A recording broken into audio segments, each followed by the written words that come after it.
What's up, guys? Shrugs Plays here, and today we're going to be talking about Destiny.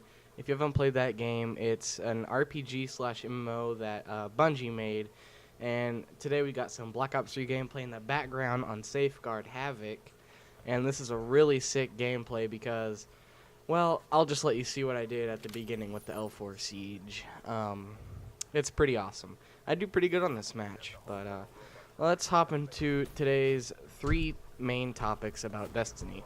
Um, if you didn't know, when the game first came out, all the way up until now, private matches haven't been a thing. And if you've played any Call of Duty private matches, you can go in there and basically do anything you want to do. You can do a 1v1, 2v2, 6v6, a 12v12 if you wanted to, I guess, but in Destiny, that's not a thing yet. And then in the new DLC, they just announced that private matches will be a thing. And you can change the time, the map, the game mode, even the time of day. It can be morning, day, and night. So that's pretty cool. I'd like to see all the maps that you can actually see what it looks like on night. That'd be pretty cool to see. But on to topic 2, which is the new strikes. They only said one strike will be coming out, which I'm not too fond about. I would like more than one strike, but hopefully they're going to release more in the future once you buy the actual DLC. But that's pretty typical of Bungie to only release one strike in a DLC, which is kind of sad on their part, but it looks like a pretty good strike. I mean, of course, you go through waves of enemies, you open a gate, then you kill the boss, and it's pretty much how most strikes go on that game. And it probably will be pretty good. I mean, I don't see why it would be terrible. And if you guys hear background noise, that is my sister laughing, so sorry about that. But on to topic 3 now, which is about the raid and the new legendary gear. And I'm pretty excited for the raid. We have really no information about it, though, because they just want to keep everything pretty hidden until the game comes out, because they want to keep it a pretty hyped DLC, which I'm completely fine with that, if they just keep it pretty secretive about how they're going to share this with us, but we'll probably get some info later on in the future.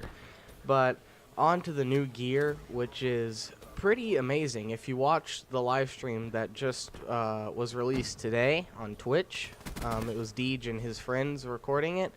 You could see in the gameplay tons and tons of new gear and weapons, which is extremely exciting. And all the Iron Banner gear has like flames on it and wolves, which if you don't know, the wolf pack is like, that's the whole Destiny Iron Banner theme, which is pretty cool. And I'm excited to see the new gear and how the gear like you just get while from playing the game, how that will look too. And I know there's new style of weapons, which is cool to see.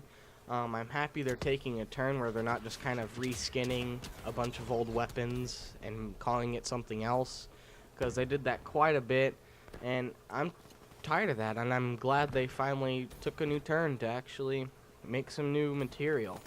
But we're also talking about just, legendary gear, which is just basic stuff that you just unlock while playing the game, which is also pretty cool. I mean, if you played Taken King, you can really just get to max level 335 just by doing anything. You can play Crucible, you can play the raid, you can just run around on like Cosmodrome if you wanted to. But that's what I like about it, and I hope that's how the Rise of Iron is too. You can do multiple things to hit the max level, because if you played Year 1, the only way to really hit max level was to play the raid and to get all the raid gear. That was the only way to get to the max level.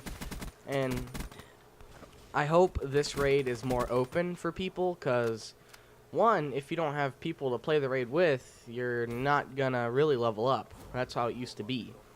But now you can basically do anything how to level up. I mean, you can go into Crucible and level up all the way to 335 from playing that if you wanted to.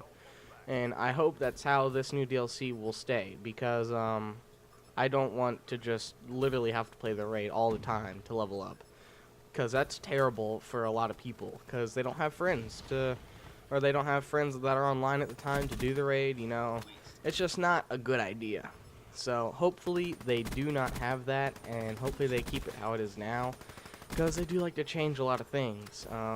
But I'm going to leave the video at this, guys. Thank you so much for watching, and I'm going to leave the raw gameplay in the background so you guys can watch it, and I'll add some free non-copyrighted music for you guys in the background. So I hope you guys enjoyed this, and peace.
Traveler Nation, I'm your host, Killer Keemstar. Let's get right into the news.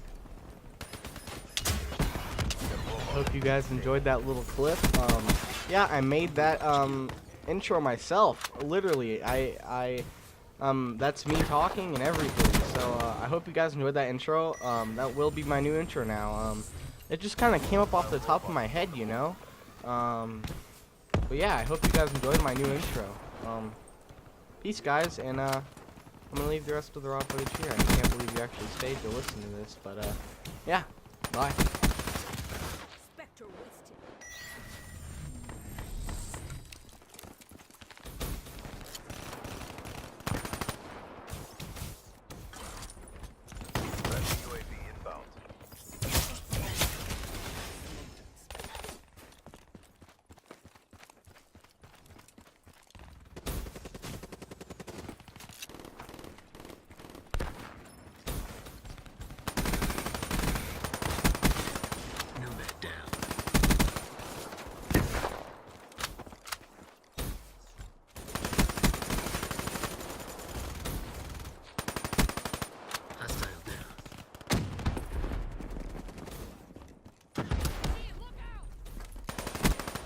Spotter kill.